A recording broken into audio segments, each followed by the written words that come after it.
Bob, I was looking into your bio, and I think probably like many others, what catches everyone's eye is the idea of mob boss lawyer and that lifestyle turned mindfulness. So I think that's so interesting to go from one end to the other. And I really want to just kind of have a go at it and hear your story about that. Well, in some ways it's the same story so many of us experience that maybe in one area of our life, we're just doing extraordinarily well, but another area of our life is just falling apart. Yeah. And that was my story. I was making money hand over foot. I had the respect of the court systems. I had a very good arrangement, let's call it, with my mob clients. And I should tell you that in Miami during the cocaine cowboy days, those were the days of Scarface and Miami Vice and those days. Hmm. When we talk about the mob, we're really talking about a conglomerate of folks, the Colombians and the Cubans and the Haitians and the Peruvians and the Italians. They're all at some level speaking with each other because they both share and diverge in their trade routes, so to speak. And as long as one of them is not competing with the other, there's really not much of a problem, and they can be of assistance to each other. But I never really represented them on that level, like consigliere. Hmm. I was we had I was working for the DA, and we hit them for a lot of money in a racketeering case, a civil case, and we cleaned out their bank accounts. And I went out in private practice, and one of the Italians, Giovanni, came to visit me. And that was an interesting encounter, I have to tell you. I mean, he walked right into my office and sat down right across from me in total silence. And we just sat and we looked at each other for a while. I knew who he was, of course, And finally, he just nodded his head and he said, you hit us for a lot of money. So they respected that. Mm. They respected that. And so they started sending me a lot of their mid-level management folks, the wholesalers, the retailers, the mules, things like that. So I had quite a good clientele. And but at the same time, I was hanging out with them. I was thought of myself as the cat's meow. I'm on the top of my profession. I paid my house off by the time I'm 32. I mean, imagine. Yeah. I'm just full of myself, and my family's falling apart. My personal life is all falling apart. They say that it's cocaine cowboy days. Well, there's a lot of cocaine around, so use your imagination. And I was feeling real arrogant and real invulnerable. And my wife was having trouble with alcohol. My kid was anorexic. It was a mess. And I was seeing a therapist. I came to this big crossroads. I had to either decide to do this or to do that. And I asked him, what should I do? And instead of giving me some therapeutic, well, Bob, what do you think you should do? Yeah. uh, You're like, I don't know. That's why he I came here. that's why I came here. Right? He picked up some coins and he started throwing the coins on the table and making mathematical calculations, and came up with a number and went to a book and opened it up to that number. And the title of the chapter was Retreat. Mhm. So I cursed him out. I mean, it was the last thing I wanted to hear to begin with. And second, I was hiring a therapist, not a soothsayer. And Yeah. I left, but it was like that word was just like tattooed on my consciousness. And so I started pulling back from some of my excessive behaviors, we'll call them. I eventually, a couple of weeks, wasn't long. I went back. I said, what did you do? What was that? And he goes, it's a Taoist practice. And I go, oh, well, what's Taoism? He goes, well, it's one of the sisters of Eastern thinking, Buddhism, Confucianism, Taoism. I never grew up with any kind of religious training. My folks, they weren't atheists, but they were just non-religious. Mm. So I never really was given any kind of belief system, other than the fact that my father was a very virtuous, good, and honest man. He was a good role model for me. But it turns out that my therapist was actually one of the primary students and a disciple, also the English language editor for a 72nd generation Taoist master from the Shaolin Temple. Wow. Think about that. 72 generations of handing wisdom down, 1,400 years of handing You said wisdom this was your down. therapist? No, this was my therapist, was his primary student, Oh, gotcha. right? And also his English language editor, because Master Nee was very prolific. He wrote many books.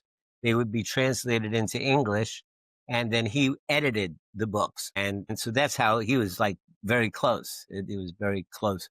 So Master Nee came to Miami often, and he's just the kind of person when you meet him. I don't want to sound, wussy here, but he's just the kind of person you want to drop to his knees, to his feet, and say, teach me. I get it. You understand. You got it. Yeah. You got something, and I want to know what it is. Uh-huh. So I studied under Master Nee, and that it was common in that my life was falling apart and I was looking for help like so many, but it was uncommon in the help that came. Do you know what that thing was now when you look back at it? That thing that you said? Oh yeah, yeah. That was a practice that Master Nee had me engage in. I practiced it every single day for years on end, and I still practice it. It's called the I Ching. I Ching. The I Ching. Ching means classical book Mm. in Chinese, and I means changes. So this is the classical book of changes, and what it describes is, well, the yin and yang symbol, right? Mhm. And you know that the dot of yin is inside of yang, the white dot's in the black. Most people just think of that as, that's the symbol. What's it mean? Those aren't dots, they're really seeds. And what the symbol means is that the seed of yang will grow and it will take over yin. And the seed of yin will take over yang. And so it's a symbol of the cycling of the universe. Day turns to night, night turns to day, winter turns to summer. But what most people don't get about it is that good times always turn to bad times, and bad times always turn to good times. And the proof of it is you could look back on your life and there has never been a bad time that has lasted forever. And there's Yeah. never been a good time that's lasted forever, right? Yeah. Right. So the study of the I Ching is to, just like day turns to night and night turns to day, it's not like black and white. There's twilight and there's dusk, and then there's early evening, and then there's dark. So the changing nature, the cycling nature of the universe has many, many, many stages. And the expression go with the flow. Right. So those stages in Taoism would be considered the flow. And obviously, you don't want to give somebody a manuscript to read at dusk just because there's not enough light, right? Yeah. Makes So sense. if you're going to go with the flow and you want to give somebody something to read, you're going to do it when there's enough light. You're not going to do it when there's not enough light. So how does that, express itself in human behavior? I've got a great idea. I want to share it with the world. And I go out and the world ain't listening, right? There are times like that. There's also times when people really want to hear what you have to say. So in Taoism, those would be considered two different flows. And what you need to do is you need to recognize the flow and then align yourself with it. And so if you have a great idea and you want to go out and nobody wants to listen, then you need to kind of back away instead of forcing it down their throat. That's both ineffective, inefficient, doesn't have any impact, waste of time, waste of energy. Back away and use the time knowing that the cycle is going to change and there's going to come a time when they're going to want to listen. So now I've been given the gift of being able to polish my presentation. So when it turns around and they're ready to listen, I am ready to present. Now I'm being effective, I'm being efficient, and I'm having the greatest impact. And that's what Master Nee said. Master Nee, he says, I'm called a master because I've mastered life. And we said, and what does mastering life look like? And he said, you have mastered life when you can interfere the least and have the greatest impact. Wow. Because in Taoism, we believe, it's not a belief. Experience shows us that generally things are going to progress in their natural way, in a way that works out. Generally, things work themselves out. And the more you interfere with the natural flow of things, the more likely they are to get screwed up. Yeah. If you can have the patience not to jump in, it's like I say to my darling wife all the time, I appreciate that you want to help, honey, but your helping isn't helping. Did they take it well or no? After some time now, she understands. Now I don't have to say it anymore. I just have to go like this. So I go up, up, up, Yeah. you know, and then she backs away, and it's funny. So so that was the transformation, and then I guess to finally answer your question, which was, what about this transformation? Part of a misconception, I think, that people have about things like meditation and mindfulness and all of these practices are that they're to make you a better person, to make a better world, so that the whole world is all lovey-dovey. And that's not really that's not really the truth. Not I don't know about I don't know what the truth is. In my opinion, that's not the focus.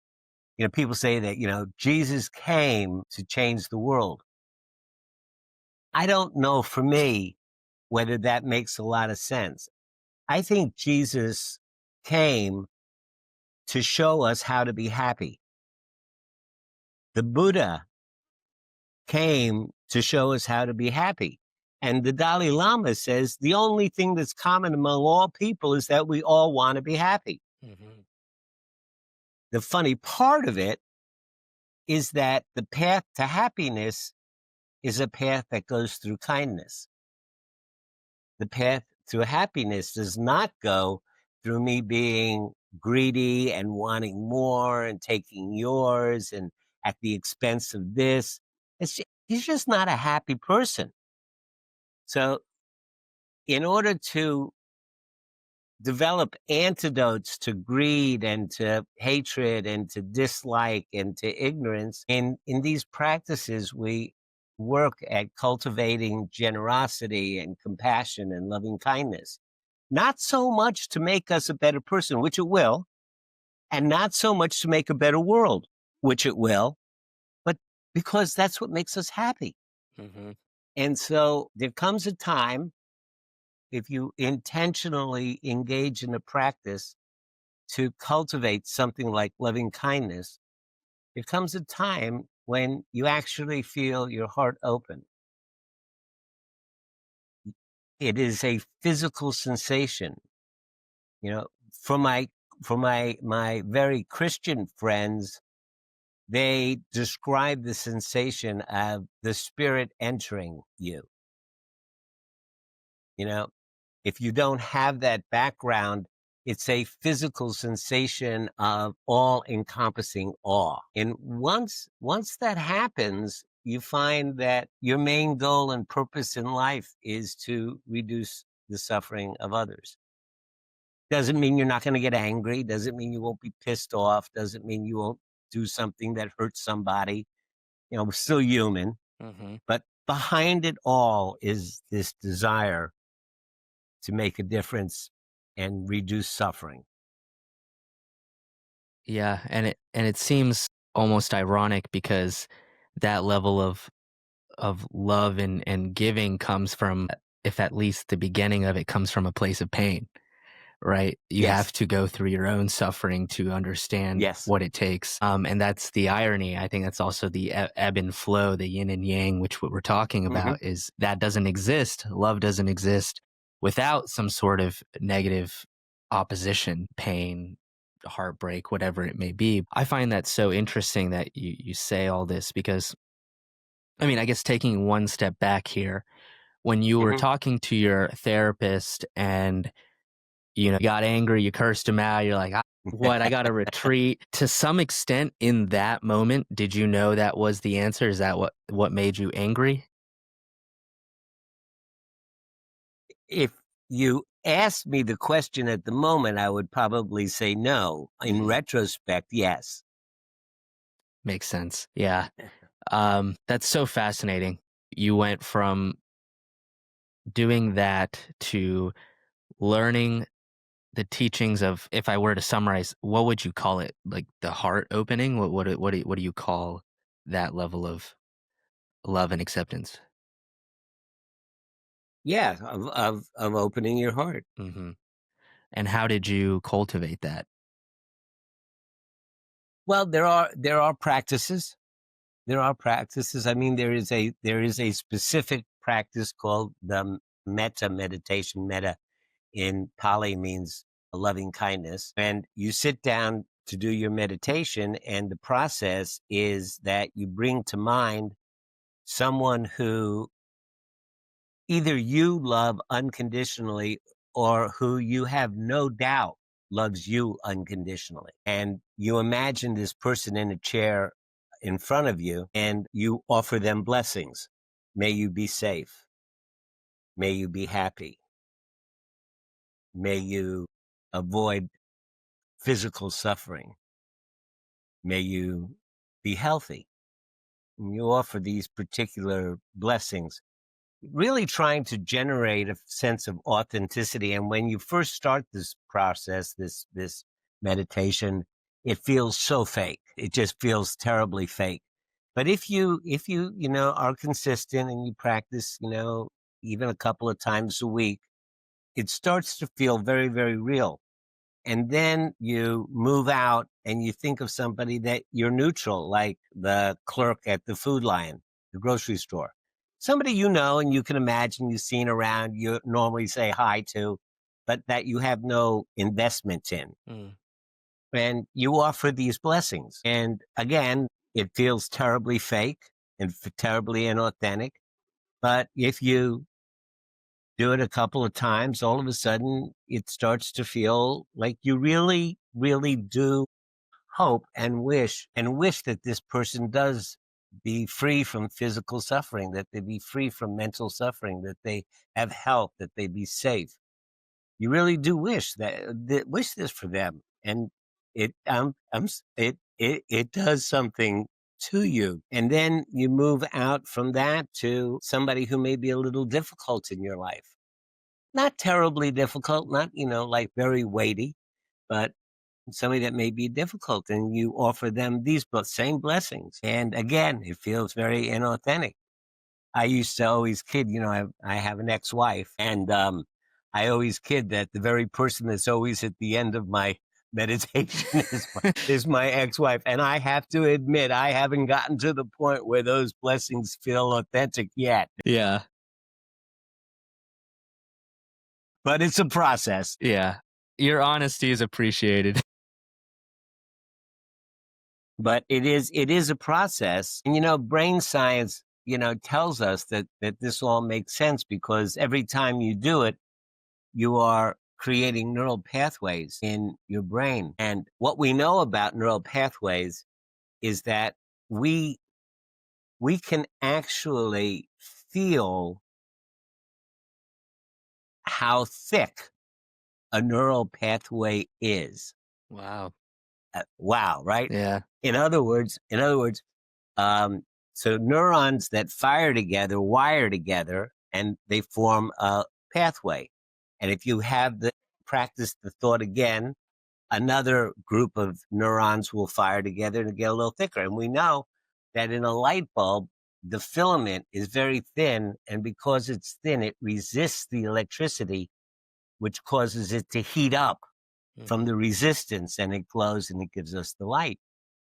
Well, when our neural pathways are very thin, it feels like, oh, I'm not good at math. I don't know much about that. Or that's hard for me to think about. Or I can't wrap my head around that. Or I don't like to do crossword puzzles. And so we actually can feel it emotionally. Yet when we build up and we have thicker neural pathways so that the energy just flows right through it with no resistance, it feels like, yeah, I like to do crossword puzzles. Yeah, I'm good at math. Yeah, I and so we actually the good news is that we can actually change the physical structure of our brain with our mind just by practicing something, which fake it till you make it, that is as true as ever. But in the meantime, you're building these neural pathways. There's another meditation called Tonglen, Mm. and in Tonglen, I imagine the suffering, a particular it might be my suffering, it be my friend who has cancer, it might be all those in the world that have cancer, but whatever it is, whatever the suffering is, and I imagine it as a thick, ugly, heavy black cloud, and that I breathe it in into my lungs and my heart, and I allow it to purify there, breathing in the suffering, and I breathe out healing, clear. So this is just a little mind game, you might say. Yeah. It's an imagination. But what happens inside of the brain is that you're building up a neural pathway that makes it comfortable and easy for you to feel compassion.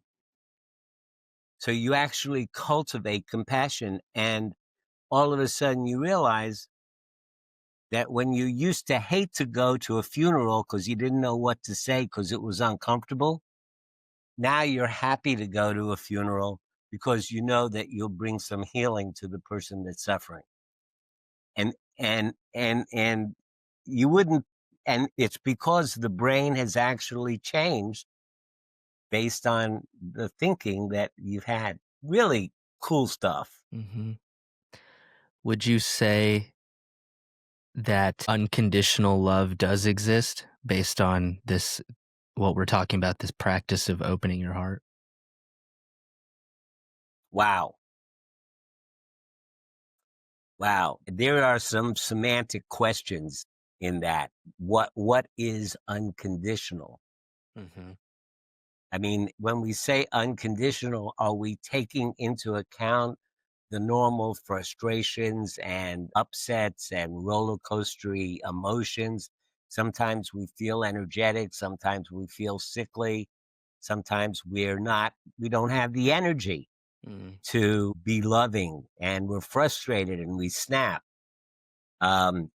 If we're accepting that human condition into the definition, then yes, I think it does. Even if, let's say, to a more extreme example of things like betrayal and such, you think it's can still exist through all that? No, Mm. no, no, no. I mean, I think that unconditional love, like so many things, is a state that you're in, and it can change. I mean, if you lived in a monastery and you practiced every day and you amassed your knee, maybe yes. But I think that maybe for most of us living in the world every day with the ups and downs that we have to suffer every day, we just don't have the time, energy, or effort to change our brains to be that way. So I guess the answer to your question, I think it's possible, Yeah. but unlikely for most of us in this life. But we can come close. And the way and the avenue, the pathway is to cultivate forgiveness,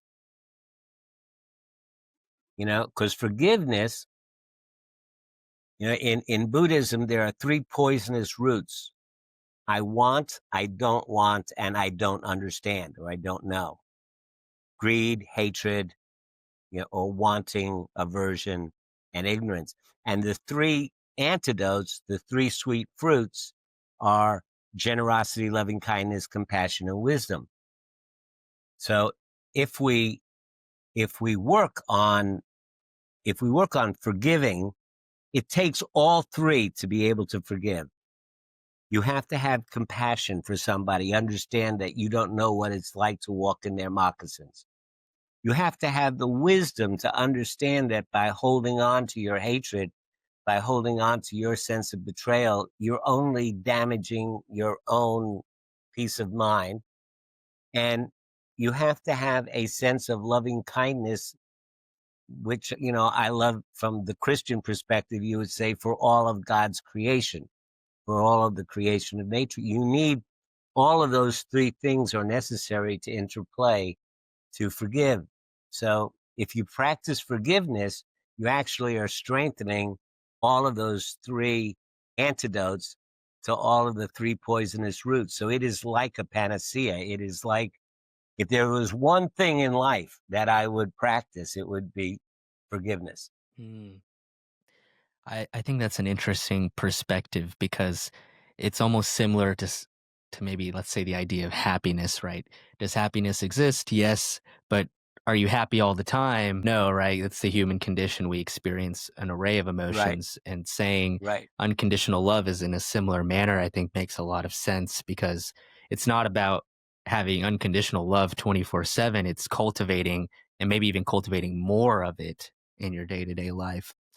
My wife had a friend who she was very, very close, like a sister to her. And for some reason, the friend found something that she did unacceptable and said, I don't want to have a relationship with you anymore.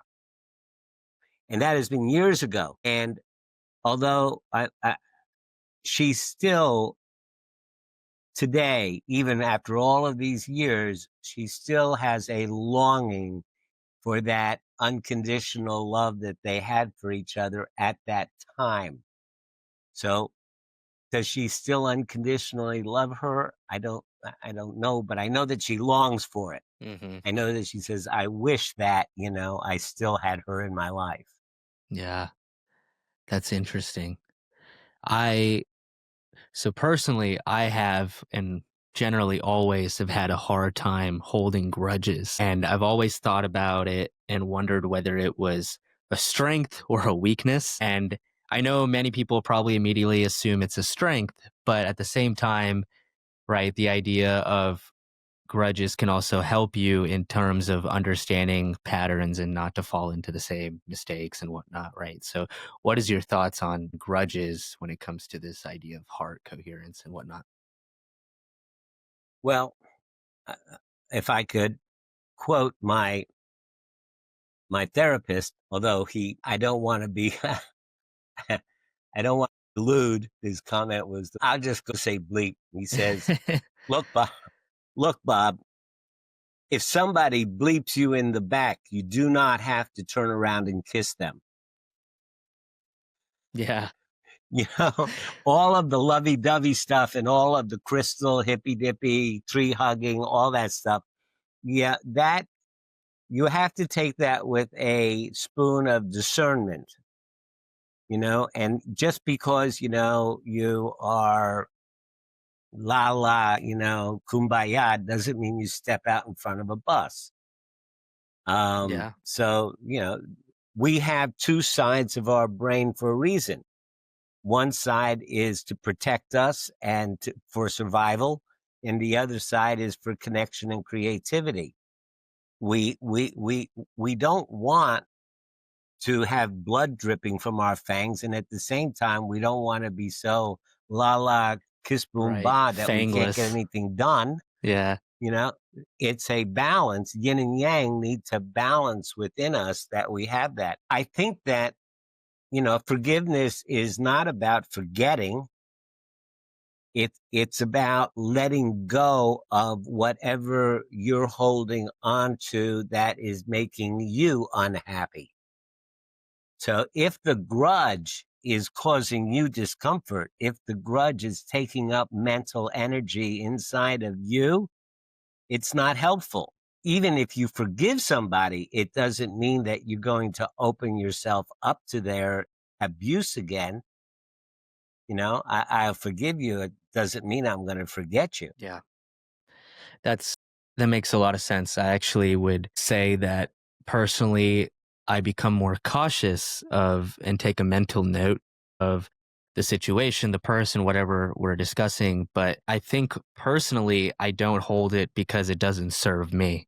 And maybe there's some obvious selfish aspect to it, but I think that's helpful to people because that mental space, that energy that you're exerting to something that they might not even know that you're holding this grudge, right? So you're just sitting there, just sulking and just a waste of energy. And I think that's kind of the path that I take when I come to adversities. Yeah, no, I agree. Again, interfering the least and having the most Mhm. impact. And here we moved into this new house, and when we moved in, we found out that the people that lived next door's daughter was somebody who my wife had once loaned her home to and had totally messed it up. Oh, It wow. was just this horrible. And and she was just beside herself about this. And then she found out that this daughter was about to come home from college and actually be next door for 2 weeks. At one point, I said, "So how's that working out for you?" I'm sure that, all of those feelings are really impacting her a lot. Hmm. And, she got it. Yeah. All of the angst and everything she felt didn't make one little bit of difference to the person that she wishes, would feel it. So she had, and then the other thing is, don't let them win. Yeah. That's you know, Yeah. It's it's exerting all this energy unnecessarily to people that either are ignorant to it or have no emotional ties to it. And either way, at that point, it's best for you to personally just let it go. let it go. Is this one of many techniques that you learned in this idea of flowing through life? Is there any others? Well, yeah, I mean, there are meditations that cultivate compassion. In that meditation, you simply repeat the phrases, just like me, this person wants da da da. Just like me, this person wants to be happy. Just like me, this person wants to be free from suffering. Just like me. And then there are compassionate, not scripts that I would say, but there are thought processes to go through, that you learn, like a little 5-piece step. Hmm. And these are all wisdoms that are thousands of years old, that have been passed down, and they're passed down because they work.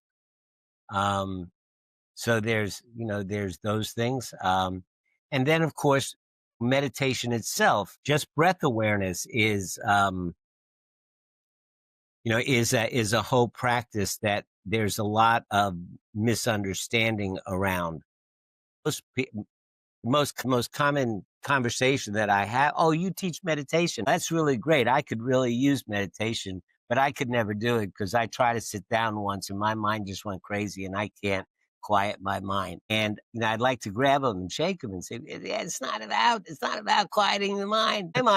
I've been doing it for 20 years. My mind still goes nuts. Yeah. I still get lost in a fog of rumination and projection. I still catastrophize about the future. Fortunately, I would say, "Well, you've been doing it for 20 years and you're still doing that. Well, good is it?" But fortunately for me, all of that has kind of like faded into background noise, kind of like sirens in the city. Hmm. You know, you Quiet it hear this, more. you hear the siren, but you don't pay any attention to it anymore. It Mhm. just goes by. But what meditation is about, it's about learning to step the way that we normally live is that something happens, and cognitive behavioral therapy is like the therapy that's the closest to meditation. But something in life happens, and the moment it happens, we get a thought. And based on whatever that thought, it comes up from our database. And whatever's in our database kind of produces a thought. And that shoots up into our consciousness. Mhm. And whatever that thought is basically what we operate on. So you're in a restaurant and a waitress comes over. Hi, I'm going to be your waitress tonight. And that and that. You know how they, Yeah. my name's Sam. And your thought is, oh, they're really bucking for a tip. The dinner's going to go in one direction. Yeah. If the thought was, she thinks I'm incredibly handsome, it's going to go in a completely different direction. Yeah. So we have to understand that the thought that comes up is not our truth. It's just a thought that comes up. And what meditation is about, it's learning to step out of your thoughts and be the observer of your thoughts. So when the thought comes up, oh, she's bucking for a tip, I'm also, even as it comes up, at the same time, I've kind of broken into a separate personality. And that observer is watching me think that. And I have access to it. I can think then, I can say, well, that's not a very helpful thought. Yeah. And I have some say in the matter of how I act with my thoughts. And we've all done it. You've done it. I mean, you've been in the middle of a conversation. And even as you're in the middle of the conversation, you're thinking, oh, this isn't going well. Mm. Or you're thinking, oh, that was a really good answer. So that's called metacognition, thinking about your thinking.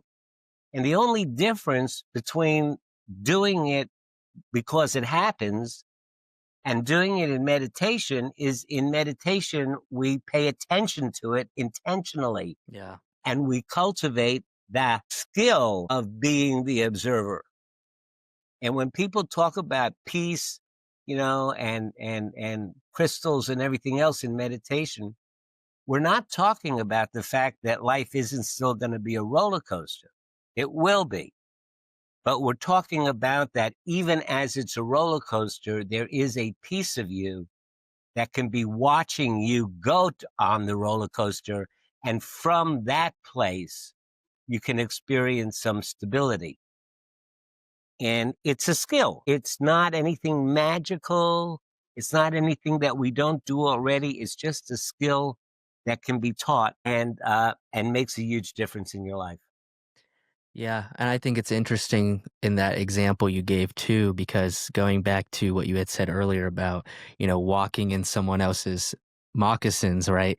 This idea that maybe they are just trying to get a buck, right, by being really nice to you. But who knows from their perspective, maybe they're facing a lot of financial issues or medical bills and they're doing the best they can. Right. So we know very little about anyone in one small, quick interaction to be able to say, man, they're just buttering me up for some money. I think that really serves you from a higher bird's eye view of what you're talking about because Hmm. you're able to understand, had I not been in the same position, would I have done that? Would I be nicer Right. to people to get some more money? So yeah, I think it serves people And very is well. there anything wrong with that Yeah, anyway? right. Right. In all honesty, I think the way of thinking that way is probably more wrong than what they're doing. Yeah, right. Yeah. Yeah. Well, Yeah, and yeah. and one of the things that happens also when you practice meditation, you also are always thinking that you're doing it wrong. That's why it's really helpful to have a coach. But you are start, especially when you start, there's like a flood of judgments that come through your mind. And you start to get familiar with it. And I'll just say this, that Shiva, I am pretty sure that your mind works pretty much like my mind.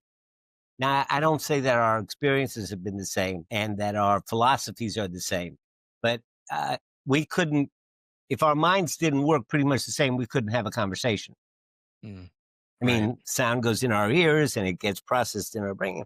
So I'm pretty sure that the more judgmental I am, that if I'm the kind of person that's always judging other people, since I figure that their minds work pretty much like my mind, I'm figuring that they're always judging me. Mm, And it is not a fun or happy life to go around feeling judged. I mean, I know of women that get up a half an hour early to go into the bathroom and put their makeup on so that when their husbands wake up, or they would never, ever, ever answer a knock at the door in their robe. mm. That means just the sense of being judged is so great. And if we can do anything to reduce the amount of judging that we do, and that's one of the things that we learn in meditation, we start feeling less judged.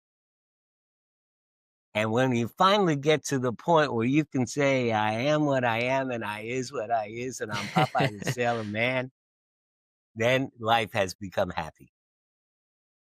Would you say for those experiencing crippling fear of judgment or such, would you say that's partially because they are judging too hard, whether it's themselves or others, or what cultivates that sense of fear of Wait, judgment? wait, say that again. Yeah, I missed a little bit of it. No worries. So when we're talking about this fear of judgment, does that arise from one tendency to be judgmental either towards himself or others, or what cultivates that fear?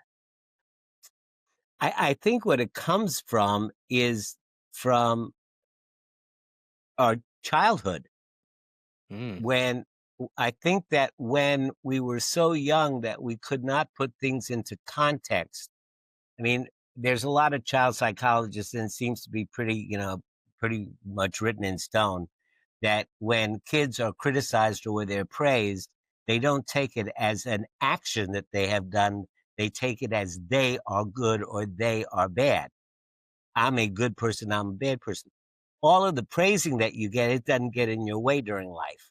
You know, it just doesn't get in your way. We don't have to worry about all of the other stuff. Even if it was you're about to go out in the street and get hit by a car and your mom comes running out screaming and grabs you and jerks you out of the street, you're left with this terrible, terrible feeling of being a bad person. And that is like, that's like the chalk that gets on a brand new blackboard. It just doesn't get erased. yeah. And it's down there, and when it is stimulated by some criticism or some judgment or something that maps onto it, it gives rise again to all of those feelings that were so powerful when we were children. And that's one of the things that we try to work through, in meditation, as things come up and we realize, oh, that thought isn't my thought. I didn't create that thought. I'm not the owner of it. That's just the conditioning. Mhm.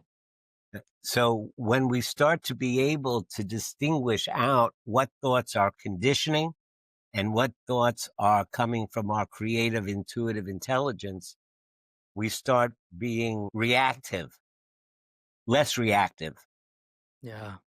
to those judgments and the like. If I say to you, you are the most obese person I've ever run into, it's not going to have a lot of effect on you, right? Yeah. Because it doesn't map on, right? Mhm. But if I were to make some comment about your mustache, Mhm. you might take it a little bit more to heart. It might be gone tomorrow. Yeah, right? So depending on what is within us and whether a comment maps on or doesn't map on, it either slides off our back or we take heart in it.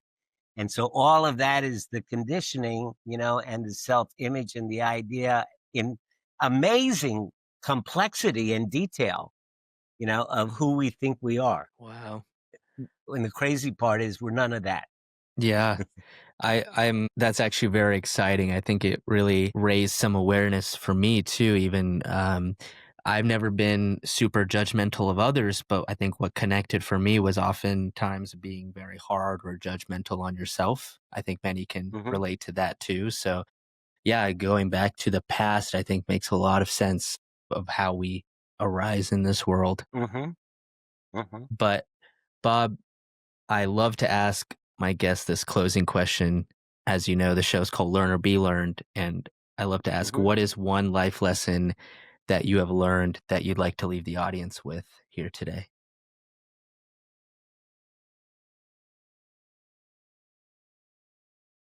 That you are that you are not your thoughts, and you're so much more. You're so much more than your thoughts that you don't even have an inkling of an idea of how big you are.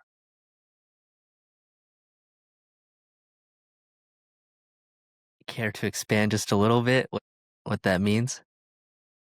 Well, you're not your thoughts. You are the creator of your thoughts. And that means that you have unlimited potential Mm, in creating the life that you want to create. Most of us feel like we're trapped inside this sack of skin that the world has given us with all of our biases and thoughts and opinions and the like. And yet, we truly can create the person that we want to be. We are unlimited potential. And we don't have any inkling of what that means until you break out of the conditioning and start to taste the freedom. I love that. To some ex- to some extent, we're all creators in different All areas. creators. Well, Bob, thank you so much for being here and joining us today on this show. Oh, thank you, Shiva. This was marvelous. There are things that I came up with and questions you asked me and thoughts that I had that had never come up before. So for me, this was just absolutely wonderful. I'm going to have to sit down and write some of this down because I think some of it was pretty good, Yeah, actually. absolutely. Well, I appreciate the kind words. Thank you.